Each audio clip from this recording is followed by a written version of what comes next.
You're tuned in to the Restaurant RockStars Podcast. Powerful ideas to rock your restaurant. Here's your host, Roger Bodwin.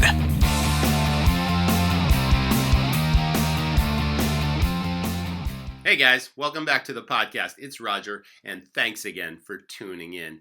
You know, this COVID crisis has really challenged all of us as restaurant owners and operators, but it's also challenged technology companies to come up with new ways of serving the guest in a safer, more efficient, more productive, and more profitable way. So I'm really excited to talk today with Mr. Robbert Bregman. He's from a company called TableDuck, and TableDuck uses chatbot technology in a contactless ordering and payment system. Now, what's chatbot? You know, I didn't really know what a chatbot was until I spoke to Robbert, but a chatbot essentially is a computer program that simulates human conversation over the internet. Now, we all communicate with friends and families, and many of us use Facebook Messenger or WhatsApp to communicate. Well, why wouldn't we use these things to order and pay for food and drink in restaurants? Well, now you can. So TableDuck allows pre-ordering, so a customer can use the chatbot technology to pre-order and pick their time slot or when they want to pick up the food. It's also usable in Dine-In Service. Now that restaurants are allowing, limited Dine-In Service, they can use the chatbot. It can also be for room service in hotels as well as delivery. So it's a really awesome technology that pairs all these things together using Facebook Messenger or WhatsApp with or without POS integration. Now, TableDuck integrates with lots of POS systems, but if yours isn't included, it doesn't matter. It still works. So stay tuned to this episode. I'm excited to bring it to you.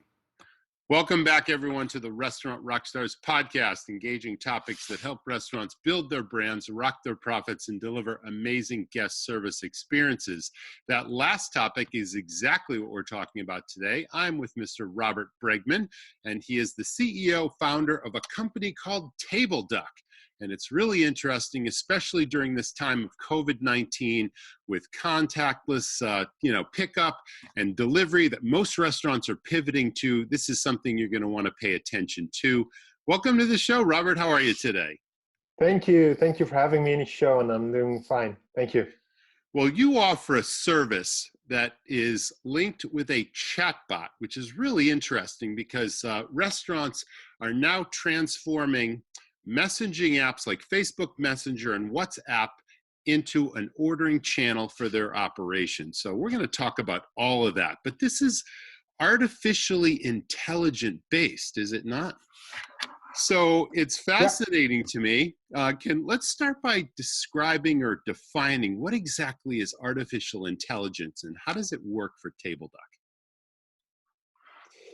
Well, artificial intelligence is actually a smart computer or a smart brain in that sense. And we use artificial intelligence to recognize language. So, for example, if you would like to order 2 beers or if you would like to order a burger, you can describe that in different ways. You can say, hey, I want 2 burgers.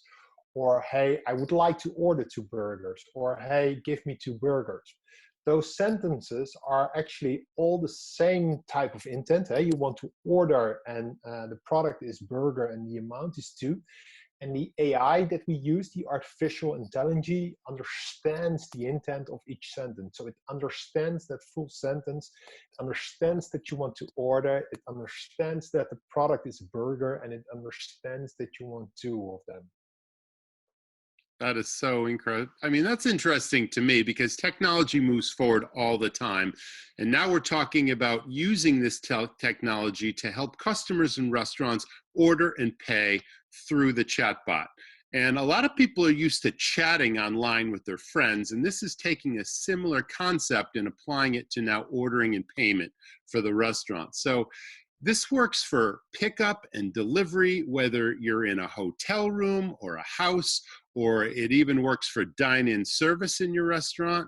So, let's talk about how it all works. Can you sort of take us through the process? Let's just say I'm a restaurant owner. I'm interested in this technology. I want to start online ordering and maybe even a delivery service at my restaurant. I'm intrigued. What's the next step? And then how does all this work? Yeah.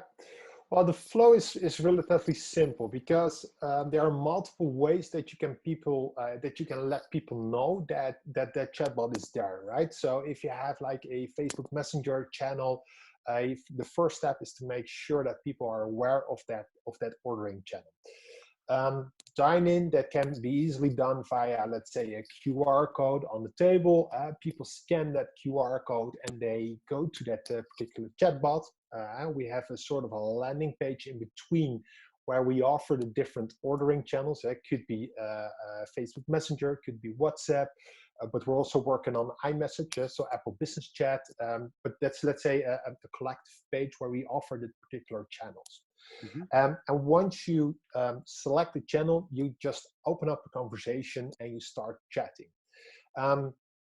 One of the use cases is like what I mentioned, Dine-In, and that's happening via QR codes. But you can easily put up a post on social media. You can make it searchable in Google search. So if you search for a particular restaurant, it pops up with Google Messages. So there are different ways that you can actually steer people into that ordering channel. And the beauty of it is that once they are in a particular channel, they don't have to go through that phase again anymore. Once they have scanned the QR code, or once they went to your particular restaurant website and they've selected the channel, they can easily engage and re-engage for a second, third, or fourth order using the same channel. If you let's say start with a friend, you just type his name and you re-engage with that conversation. And that's the beauty why we are deliberately focusing on these messaging apps and not solving this issue with for example, a ordering website or an ordering app, because now we have one conversation going on. And if you as a customer can re-engage with the restaurant, it can be done the other way around as well. So the restaurant can re-engage with the customer. So, for example, if you have had a very nice dinner and you're out of the restaurant, that same particular restaurant can re-engage saying, "Hey, Roger, I hope you've enjoyed it. Next time, I'm going to give you a coupon for 10% discount or anything else." So it's literally a conversation that develops over time, and actually a relationship that develops over time in that way. And we've built it in such a way that it works for dining with table numbers, or pickup with time slots, or, for example, with delivery if you use a address. So it's really about building relationships with the customer, and then it gets to know the customer. It has a recall of what they may have ordered in the past. Am I getting that right? Yeah, correct. Yeah, it's literally having a conversation and continuing a conversation with a restaurant brand from a consumer perspective. And from a restaurant perspective, you literally build up one-to-one relationships with people that like to order with you. So you can send the customer regular messages as well. Like if you know what their favorite is, maybe they've ordered this multiple times before, you can send them a message and say, "Hey, Roger, it's Friday night, and would you be interested in ordering your favorite burger?" So that literally works. You can exactly continue that conversation. And once they get used to ordering, it's a pretty seamless process, and they can go to a restaurant's website, see the menu, there's an order button there, and then that can communicate with the chatbot as well. Yeah, correct. Okay, yeah. That's excellent. All right, very cool. So I think it's possible, but please tell me if I'm wrong. Can this technology have photographs or images of the menu items themselves with descriptions that really, you're on the chatbot, you're using it, because people are on their phones all the time, right? It's like, this is the beauty of that technology. But can you literally link this to, my favorite burger? Can I see a picture of that burger when I send that promotional message out and say, "Hey, Roger, there's your favorite burger. It's waiting for you." Can you do that? Yeah, it depends on what channel you're using. But for example, Facebook Messenger supports images. So we can build what we call a very rich experience where you can browse through the menu, see the pictures, see potential descriptions like allergies or these kind of things. WhatsApp, if I compare, for example, channels, is a little bit less rich. So then that doesn't support images. So it really depends on type of, let's say, channel that the customer is selecting. But in essence, we built in the full menu. You can browse through the menu. You can see what's on the menu. You can place your order. You can pay via credit card or any other, let's say, online payment method, and the order is sent straight to the kitchen of the restaurant. Okay, that's great. Now, online ordering has become huge, and third-party delivery services have also become huge, but there's a couple of challenges with that. One, it's very expensive, and two, they keep the data, right? And this way, with TableDuck, you literally own the data, which is something every restaurant would want. I mean, you want to own your data, you want to control your data, but you don't want to pay a high fee to a third party when this is available and you can build your own. Is that correct? Yeah, correct.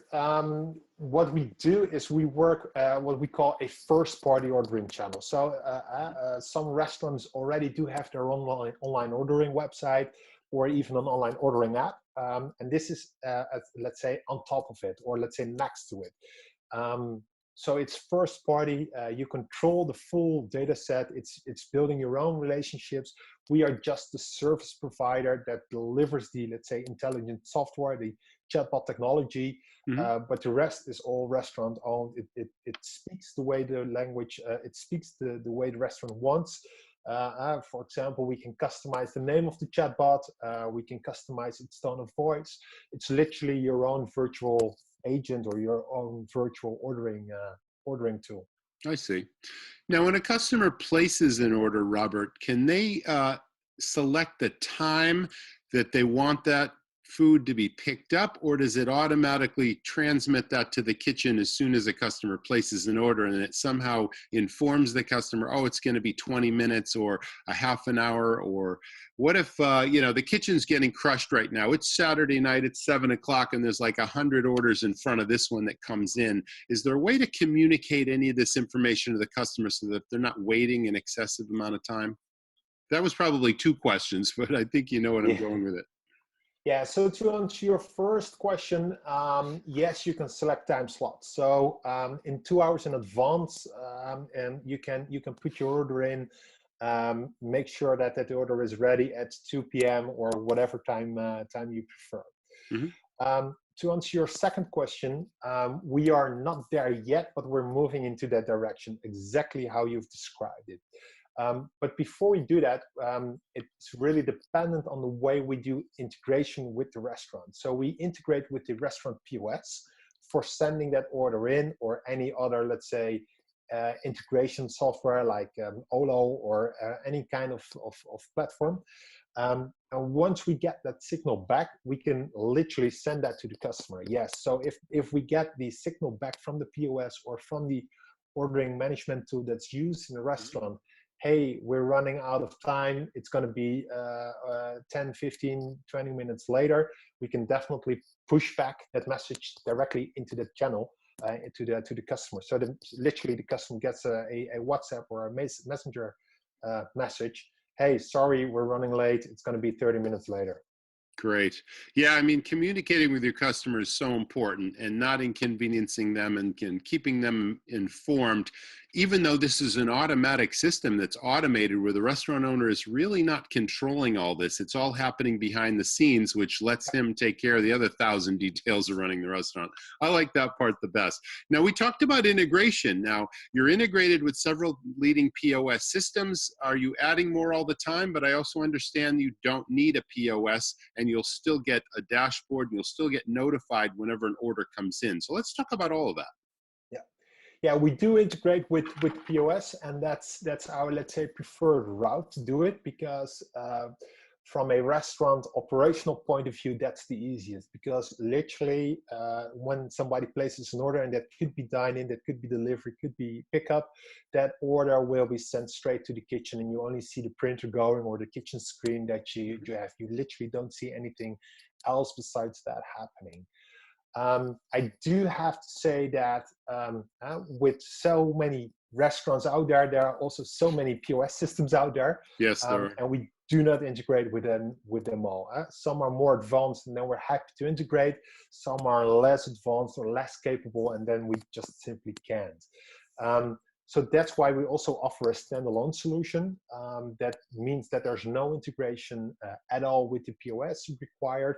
And it literally means that you have a little iPad or a tablet next to your POS system with our online dashboard. You see the orders popping up. We send you an email notification of every order. So then the whole system, let's say from the consumer point of view, works exactly the same. The only thing is that you see the orders coming up on a separate tablet instead of straight into your POS system. Okay.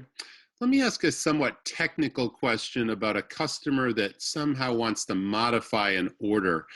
Is there a way for the customer to type in any special instructions that either the restaurant can or cannot honor depending on whatever that request is? And how does the system know, yes, this will work, or no, that won't work? Meaning, let's just say you wanted to order an omelet in a restaurant for breakfast or something, and the customer wanted to add jalapenos to it, but the restaurant doesn't even have jalapenos. It's like, but do they type something in and then that part gets rejected? I mean, there's that communication piece again. I want to make sure is clear. Yeah. So it's handled in two different ways. So the moment you put in an order, or the moment you want to order, let's say the omelet, it will automatically ask you how you would like it. So if that's set up in the system, we call that a modifier product. It will ask you, how do you want to have it baked, or how do you want to have it cooked, or how do you want to have it, or do you want extra toppings on top of it? So that is something that we set up in the system prior to going live in that sense. So each and every time the chatbot will ask it. If you order an omelet, do you want toppings on top of it? If you order a burger, how do you want to have it baked? Those are, let's say, standard questions. And that's the first step to customize your order. We're currently working on that you can actually type in at the end of the checkout, once you're able to pay, that you can type in some extra features. For example, for delivery, just knock on the door because the bell is not ringing. Those kind of things. Okay. So that add with it. Back to your situation, no, it will not reject if you type in extra jalapenos on that last screen, because the system doesn't know. At the moment we know it, the moment we know it's in the menu, we can ask for it. So that's the essence of the chatbot. We take the menu out of the POS, or when you go for a standalone system, we upload your menu into our own standalone application, but it should know what kind of modifiers are applicable to a particular product to simply ask for it. Okay, and we've already discussed the fact that it works for in-house dining. When restaurants return back to normal and we're serving customers in restaurants here again, which hasn't happened yet, but it's in the works, then the system literally, or the person, well, in-house dining, you use a table number system. Yep. But then for delivery, then the customer still has to type an accurate, house number and street address so that people can find them via GPS. Or if it's a hotel, it's obviously the hotel, the city, the room number, all that sort of thing. But it's a logical process of describing where it's going, right? Yeah, you can compare it with, let's say, normal checkout. If you order something for the first time on Amazon, you also need to let's say, fill in your details, your street name, etc., etc. We do capture that information. So for second, third, fourth, fifth order, we obviously know your street address. So the chatbot will ask, hey, do you want to have your delivery done on that particular street, or do you want to have your delivery done somewhere else? Same is applicable with dine-in. If you are, let's say, sitting on table number 7 and you place a second or third order, it will ask you, hey, are you still on table number 7, or did you move within the restaurant to a different table? So that's let's say the process that's working on that one. Okay. Now, what about the onboarding process and the timeline? Say, I'm interested, this sounds really good to me, and I want to get up to speed. How soon can I be using this online ordering and payment system and set up the whole process so that it's working? And what special tools do I need? And also, what's the support that you offer if support is needed? It can be set up within a couple of days. So it's relatively quick. It's all online. There's also no, let's say, investment required or hardware required. The thing that a restaurant owner should be aware of is, let's say, the in-store communication. So QR codes, if you want to put them on the table, or social media posts to promote chatbot, or put a button on your own restaurant-owned website that you can order online via the chatbot. So that part, let's say, of promotion and communication about the chatbot, that's where let's say the responsibility of the restaurant owner is. We do support in that because we see multiple restaurants and we see best practices passing by as well. So if we see a restaurant doing something very smart, we obviously will explain how that's done to other restaurants as well, so they can benefit from it. Yeah. The second thing that we need is your menu. As we mentioned, that menu data, we need that menu. We need to understand what you want to sell, what you don't want to sell, etc. Once we have that, we can set it up literally in a couple of days. You get a link from us, you test it, you do a payment, you do an order, you see the full process, and once you're happy, you just put it live, you put on the QR codes on the table, you put on the social media posts live, you talk about it, and people just start to order. Sounds to me like it's also a really good idea to put a message in every bag that goes out of the restaurant. You know, if you haven't ordered, through the chatbot, here you go. Like if somebody walked in and ordered something for pickup, you could let them know that next time you can order online through the chatbot and tell them how it works. The QR code could be there for scanning, keep this for future use, that sort of thing, right? Exactly, and that's where the interesting part with third-party delivery providers like DoorDash and Uber Eats comes into play, because then you can use these companies as an acquisition tool. And then you can say, okay, I accept the high fees of 30-35% coming from DoorDash or Grubhub only for the first order, because you get a whole lot of reach, you get a whole lot of new customers. But once they are in, once they are loyal, once they are attached to the brand, once they decide, I want to eat at your restaurant, then you can say, hey, this is a chatbot, just use it, just order directly online via the chatbot. And that's also where the difference comes into play with, let's say, an ordering website or an ordering app. An ordering website online is not as easy as just chatting. So it's more convenient to just chat, and it's more intuitive to just chat and place your order. An ordering app is something that is really hard to drive adoption to, because you're not going to download 5, 6, 7, 8, 9 different apps of each and every restaurant brand. And that's the beauty of the chatbot. We already use existing channels like Messenger. The only thing you need to do is start up the conversation. Excellent. Well, you also offer a free demo at your website. So I would encourage the audience to go to TableDuck.com and get a free demo. How long does the demo take, Robbert? So you can walk people through how the whole thing works. The demo's just there. So if you go to our website, you see a little widget popping up. You just start the conversation. You can place an order. You can put in as many fake orders as you like. You can see the whole experience. You can even start asking for a human handover. Then probably that will be me or my colleagues answering your questions. So that's something maybe worthwhile noticing. The moment that the chatbot doesn't understand, you can ask for a live agent, and then that live agent will be the restaurant owner answering a particular question.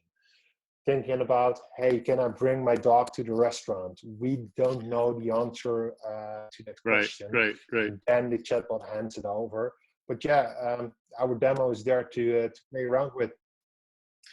Well, I think this is very interesting technology, and it's certainly relevant right now during COVID-19 when so many restaurants have either pivoted or they're thinking about doing it now because, no one knows how long it's going to be before the sit-down model returns. And a lot of, states are limiting service if they do allow people to come into restaurants again. Suddenly you're at 50% capacity because of the spacing.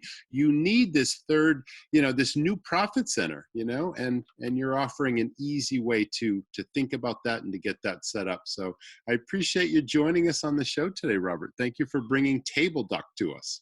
Thank you for having me in the show. You're very welcome, Robbert. Thanks again. And once again, that website is tableduck.com. Go check out it and get your own free demo. Thanks again, Robbert. It's been a pleasure. That was the Restaurant RockStars Podcast, and we will see you in the next episode. Thanks, guys. I hope you found Robbert Bregman of TableDuck really interesting technology for contactless order and payment in your restaurant.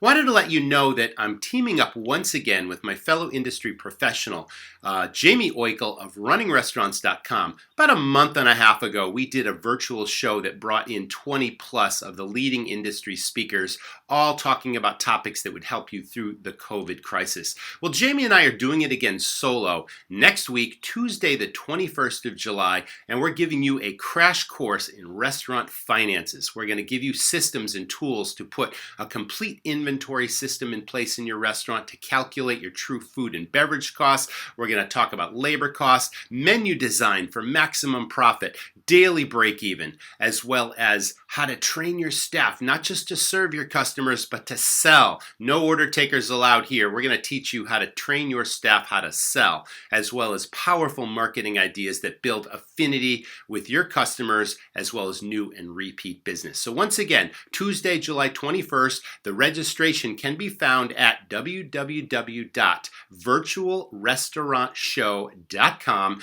We're also including some special bonuses. Jamie is throwing in a 3-month membership to runningrestaurants.com as part of the registration, and I'm throwing in our turnkey Restaurant Finances 101 system that'll literally walk you through the entire process and everything that we're talking about in the webinar to make it super easy for you to execute in your restaurant. So once again, Tuesday the 21st, next week, 11 a.m. Eastern Standard Time. If you can't make it, the recording is available in your registration so that you can watch it at your leisure, and don't forget the special bonuses. Once again, that's virtualrestaurantshow.com. Thanks again for listening. We will see you in the next episode. Thanks for listening to the Restaurant RockStars Podcast. For lots of great resources, head over to restaurantrockstars.com. See you next time.